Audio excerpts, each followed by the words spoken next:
Pues aquí aflojando el cassette porque se atoró y se salió la cinta.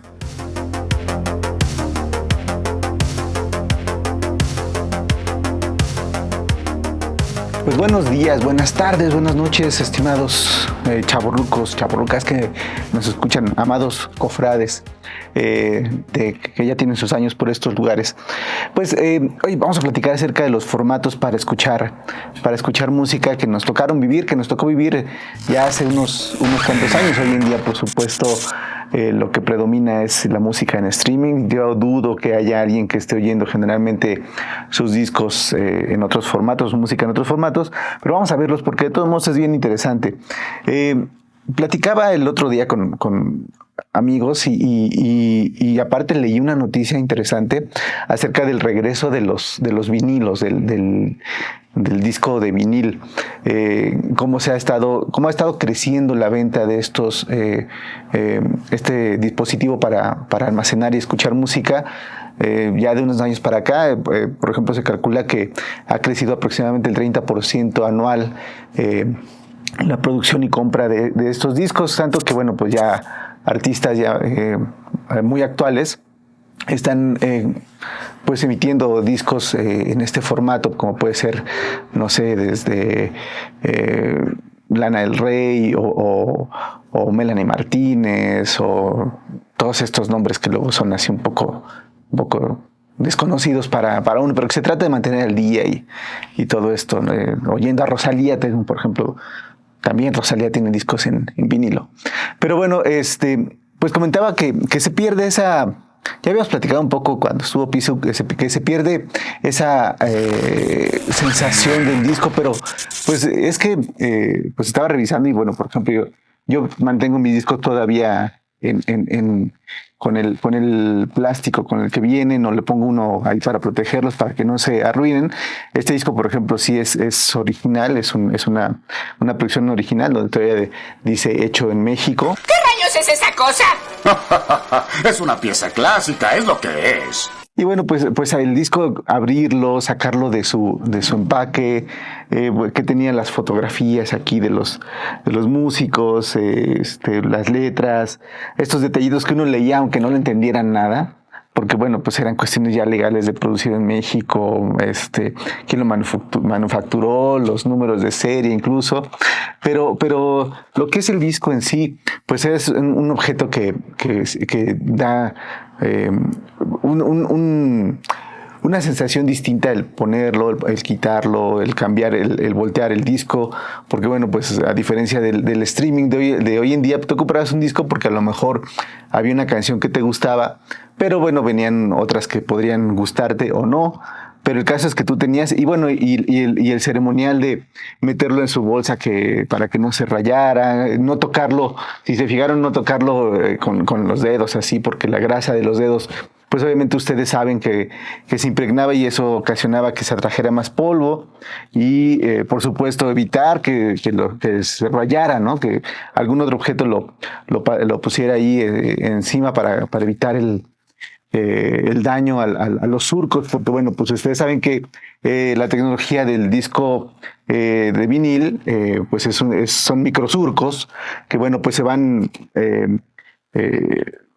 tocando con la aguja que originalmente eran agujas de diamante, hoy en día no son de diamante, son de carbono, pero bueno, pues la cuestión es esta parafernalia que implica el disco de vinil, de tener que levantarse a cambiar la canción, etcétera.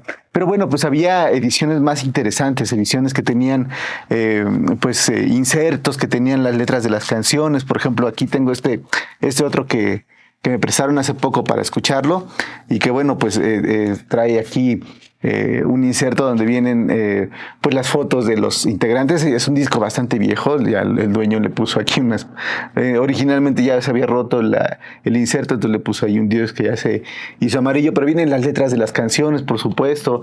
Uno ya entonces ya podía escuchar la música, leer la letra y estar ahí viendo incluso notas de producción, quién tocó los instrumentos en cada una de las canciones, quién lo produjo, etcétera.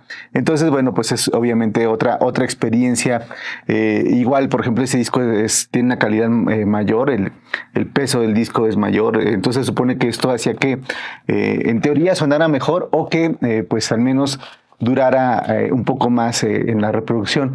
Y pues ha habido reediciones de discos muy famosos. Yo, por ejemplo, en reedición actual compré el disco de Dark Side of the Moon, entre otros que he estado adquiriendo. Aparte de rescatar viejas ediciones que tenía por ahí o que amigos me han regalado. Pero bueno, pues este ya es una edición que se supone que es un disco de 180 gramos de vinil. Obviamente ya es... originalmente así venía este disco, venía digamos, con esta manera de abrirse, de donde venían las letras, etcétera. En este caso, por ejemplo, ya este disco viene aquí con un papel que lo protege de color negro y hace mucho más bonito. Y bueno, es mucho más pesado el disco, etcétera. Entonces se supone, como les digo, que se oye mejor. No sé, la verdad es que mi aparato de sonido, que por lo demás es un estéreo que recuperé de hace unos años, que seguramente muchos de ustedes tuvieron este tipo de estéreos modulares donde se compraba el tocadiscos, pero también lo que le llamamos el cerebro o el fonoreceptor, digamos, y aparte se compraba el módulo de cassettes, ¿no? Donde tocaban cassettes, que ahorita vamos a ver esto, pero por ejemplo este disco así es, esta edición que se supone que es la original, o bueno, si es un símil de la original, bueno, pues traía incluso unos pósters, ¿no? Unos pósters para hacer pues ya un material mucho más de colección, mucho más agradable a toda la experiencia que representa pues el haber comprado un disco de vinilo y bueno, escucharlo, etcétera. Entonces, pues ese es el concepto. Los discos de vinilo se inventaron por allá de los años 20. Bueno, pero los discos en general, los discos que originalmente no eran de vinilo, eran de goma laca, y que eran estos discos pesados que se tocaban a 78 revoluciones por minuto. Y que fueron cambiados o fueron sustituidos ya en los años 40, finales de los años 40, según nos cuenta Wikipedia, que fue hacia 1948, que ya se sustituye. Mira, por ejemplo, se ya trae incluso ahí unas calcomanías, etcétera.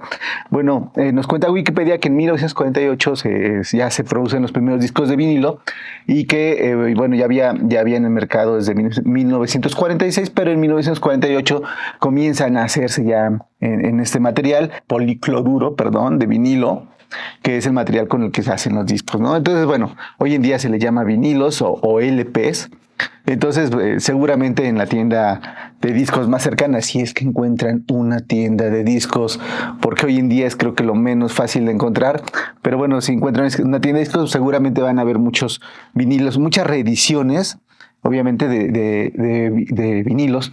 Pero lo más interesante es que hay muchos otros sitios que están comprando y vendiendo discos originales, ediciones originales, usadas por supuesto, con distintos grados de conservación, pero que están ahí disponibles para recuperar, porque no se están reeditando, por supuesto, los discos de todos los grupos, se están reeditando de los más populares, Pink Floyd, los Beatles, Queen, discos de jazz. Por ejemplo, yo tengo una reedición de un disco de García Esquivel, que bueno, es muy bonita porque, bueno, pues, por ejemplo, viene en un vinilo de color, ¿no? Que bueno, también era una cuestión así medio fancy, pero ya se iba a caer.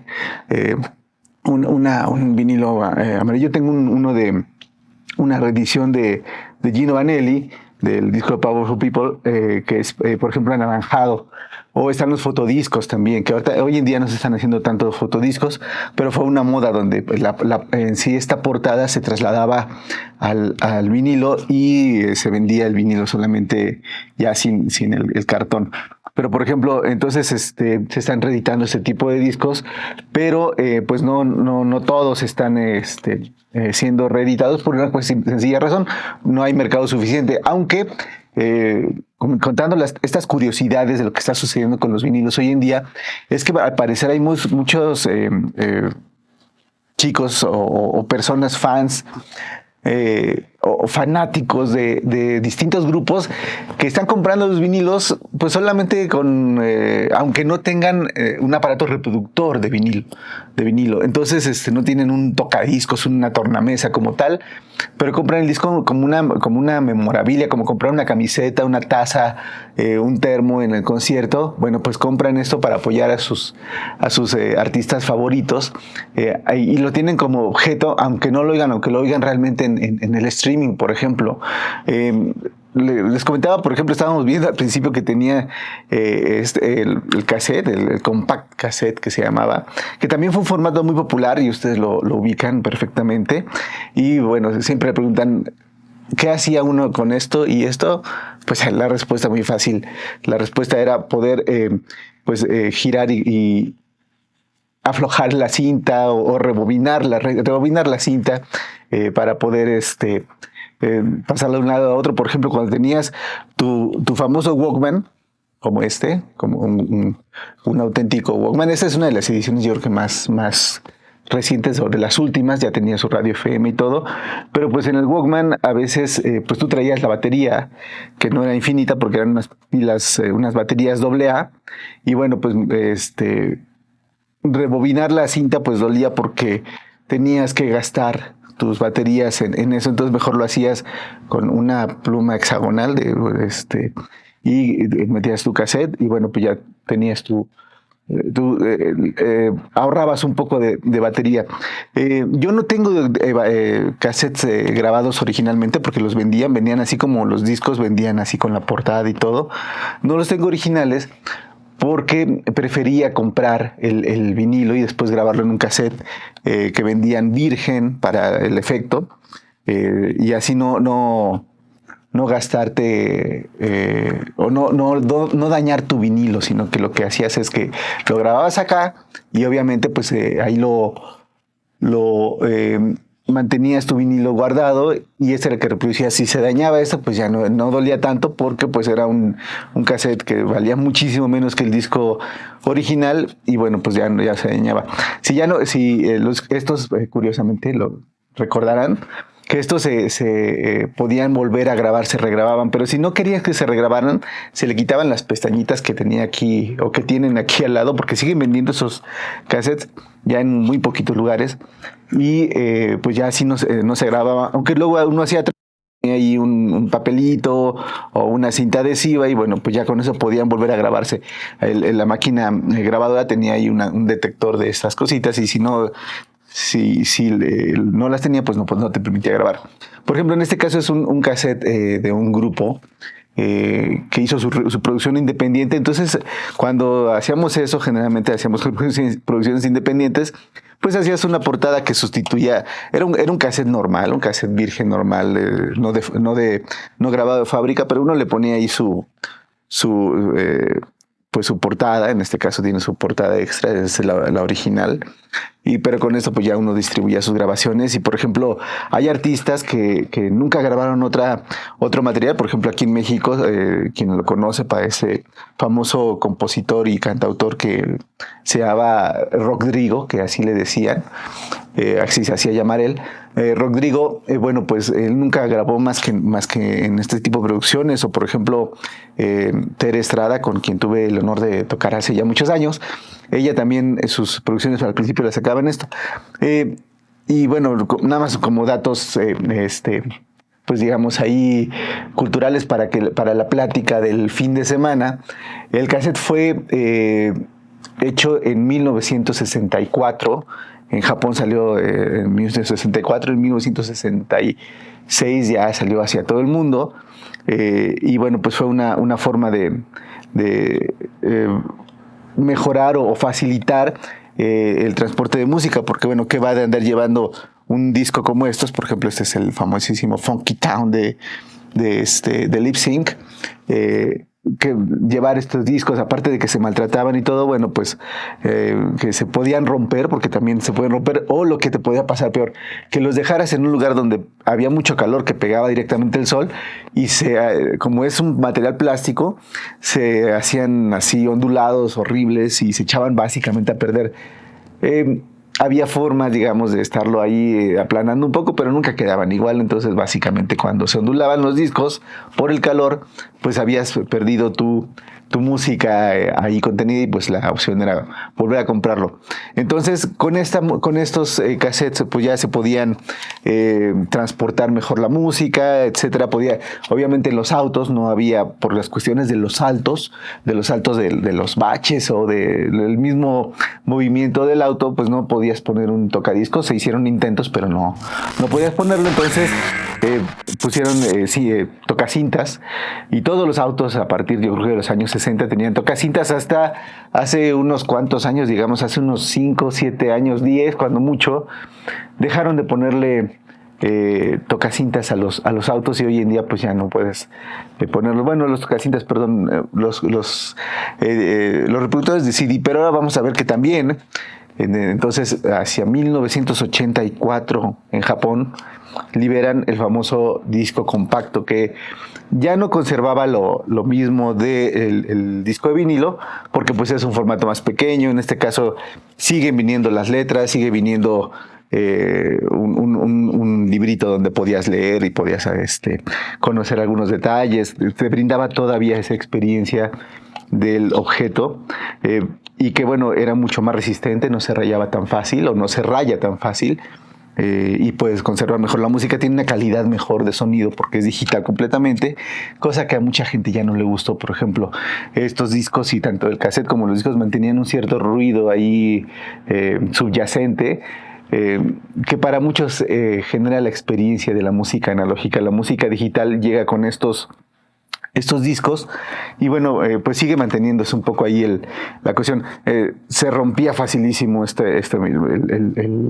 el empaque, se rompía facilísimo las pestañitas que lo mantenían, pero bueno, pues teniéndolo ahí podías tener todavía los elementos. Era más fácil, más resistentes. A partir creo que de los finales de los años 80 y principios de los 90, todos los automóviles ya traían un reproductor de disco compacto, y bueno, había ya ediciones así en cajas ya de colores, etcétera, que ya eran así como pues lo más novedoso. Y por supuesto pues también había discos múltiples, estuches múltiples. Por ejemplo, este es el concierto de La Pared de Berlín. Incluso lo mantengo con sus espumas que traía entre una pieza y otra para que no se maltrataran. Y viene, por ejemplo, todo un libro grande de créditos y de fotografías y todo esto que fue la representación de este concierto durante el derribo del muro de Berlín en 1991. Entonces, pues bueno, era muy distinta la experiencia de escuchar música, porque no solamente era escuchar, no solamente era llegar a una plataforma, darle buscar y ponerle play, o copiar un archivo MP3. Entonces, bueno, pues ahí tenemos esa diferencia de cómo llegamos a escuchar música todos nosotros famosos, hoy nombrados chavorrucos, y pues lo que está sucediendo hoy en día. Que por otra parte tiene la streaming, pues tiene la facilidad y la gran ventaja de que toda la música que te puedas imaginar está ahí, pero se pierde la magia tanto del disco como la misma propiedad de la música. Si bien se dice que tú nunca compras la música, sino que entre comillas la rentas, porque tú no eres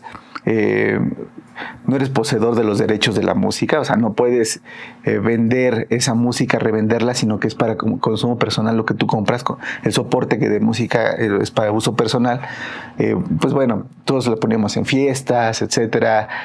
Pues yo creo que nadie puso una estación de radio para poder transmitir y generar un ingreso a partir de esa música. Entonces, bueno, la verdad es que por ejemplo, si hoy en día hay algún grupo que ya hay algunos casos que pone su música temporalmente en las plataformas porque lo que quiere es vender el objeto, vender el disco, pues la retira después de unos meses y si tú no compras el disco, te quedas sin la oportunidad de seguir escuchando música. Entonces, pues ese es un gran problema. Si a ti te gusta mucho esa música, bueno, pues la opción es comprar un formato físico donde esté contenida la música. Por otra parte, como les digo, hoy es muy fácil ponerlo a disposición en estas plataformas, pero pues no era tan sencillo en otros momentos. Entonces era la única forma que tenían artistas independientes de distribuir su música. Y bueno, yo por ejemplo tengo estas de Robertini e Delinquenti, un grupo italiano que conocí, que tuve el honor de conocer, y con una música fantástica. Y en esos años pues no había otra forma de distribuir la música, por eso ellos tenían esta producción ahí un poco casera, digamos, aunque se grababa en estudios grandes, o bueno, estudios lo más grande posible, pues no era tan fácil tener el objeto. En cuestión de los discos compactos, ya muchos años después llegarían los discos compactos grabables, donde uno ya podía copiar la música, pasarla de un lado a otro, compartirla, etcétera, cosa que no le gustaba mucho a las disqueras, pero bueno, pues ya es un tema ya más de piratería, etcétera. Pero bueno, por lo pronto tenían estas portadas ya impresas sobre el disco, etcétera, y pues así nos quedamos con esa música. Pues desbloqueándoles estos recuerdos de la música, ¿qué nos cuentan ustedes? ¿Cuál era su disco favorito? ¿Cuántos discos tenían? Había quienes éramos fanáticos de tener discos y cada vez que en las famosas tiendas de autoservicio había incluso una época en la que ponían de descuento todos los discos y cassettes los ponían de descuento, discos, incluso los compactos, pero estas ofertas los ponían con un descuento, pues uno ahorraba durante todo el año y compraba ahí muchos discos de los que le gustaban a uno. Entonces, yo llegué a tener una gran colección que después en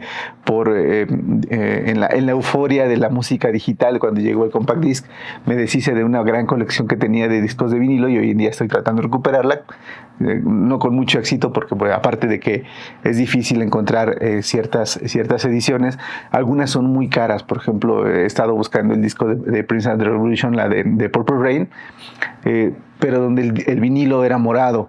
Y bueno, pues no lo podía encontrar y cuando alguna vez lo encontré y era demasiado caro. Ah, rayos, ¿qué cree? ¿Que somos un montón de miserables? Ay, se aflojó mi cinturón.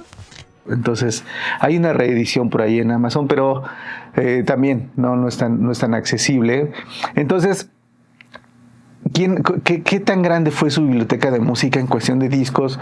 Yo sigo teniendo una gran colección también de discos compactos, eso no me deshice, entonces sigo teniendo una buena colección de discos compactos. Cassettes ya no tanto, de los cassettes, eso sí me deshice porque casi todos eran grabados de los discos o de los discos compactos y entonces pues no tenía mucho caso tenerlos ahí duplicados, solamente mantengo cassettes que no puedo recuperar el original, etcétera.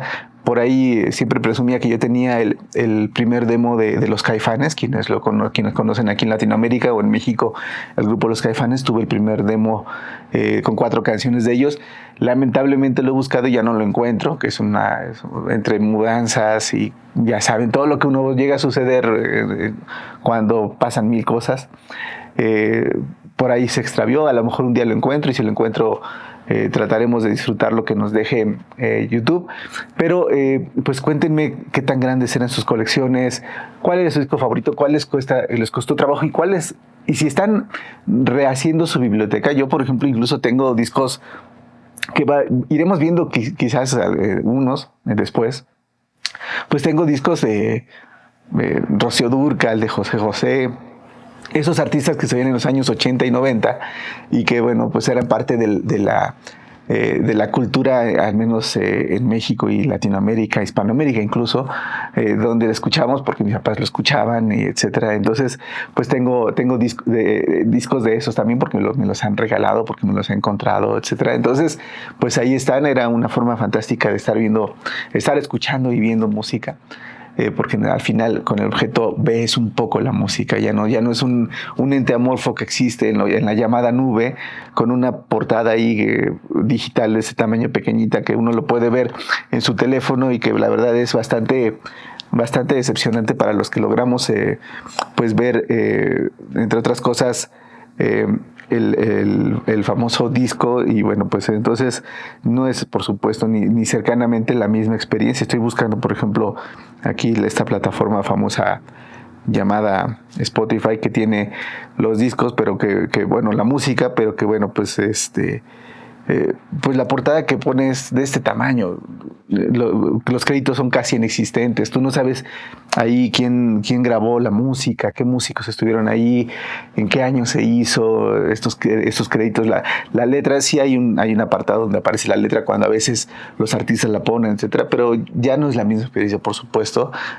sino que ya la música en este caso es solo un accesorio que tienes de fondo, ya no es el evento principal de abrir el disco, ponerlo, cuidar, escuchar realmente, ponerte a escucharlo, porque era todo un ritual. Tú comprabas un disco, lo llegabas a tu casa, lo ponías en el tornamesa, en el tocadiscos, y te sentabas portada, mientras escuchabas el disco, si veías la letra quizás la acompañabas o veías los créditos, si tenía un librito, un booklet, pues lo ojeabas mientras escuchabas ese disco y te dedicabas a eso y acababa en un lado, volteabas el disco y otra vez repetías un poco el proceso hasta que se acababa el disco. Y en tu mente le dabas una calificación de me gusta mucho, no me gusta, solamente me gusta la canción por la que lo compré, qué mal disco, tú hacías ahí tu evaluación y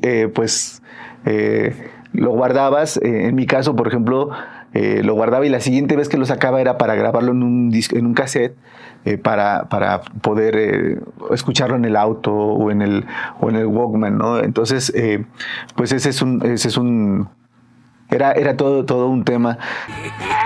¿Somos tan viejos? Sí. Que sucedía igual, incluso con el disco compacto, con el CD, aunque ya fue una cuestión digital, hacías ese ritual. Se pierde esa gran experiencia y ese lugar preeminente que le dabas a la música cuando te costaba comprarlo, porque aparte... no recuerdo los precios equivalentes en esos años, en los años 90, por ejemplo, no recuerdo bien los precios, pero hoy en día, por ejemplo, un vinilo te puede costar vamos a ponerlo en dólares por aquellos que no nos ven en México, pero lo convertimos entre 500 pesos los más baratos, o sea, unos $28, el más barato, hasta he visto discos de 2,000, 3,000 pesos. Estamos hablando de discos que cuestan 90, 140 dólares, 160 dólares. Obviamente, al momento de que la música te cuesta eso, le das un valor distinto, un valor percibido distinto. No por lo que cueste el objeto, sino porque hay una representación distinta en tu mente de lo que es este objeto.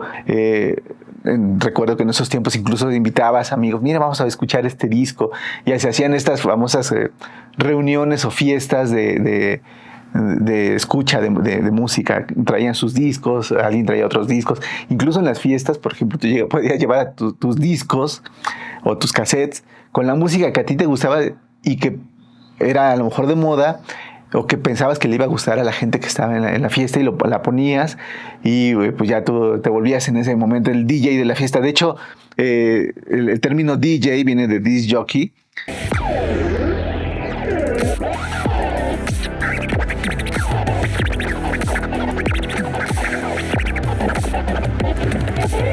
Pues les repito, qué tan grande era su colección, qué tan variada, cuánto les costó conseguir ese disco favorito, si la conservan esa colección o el disco aún hoy en día, si están volviendo a comprar su biblioteca de música, y sobre todo, pues qué les ha parecido.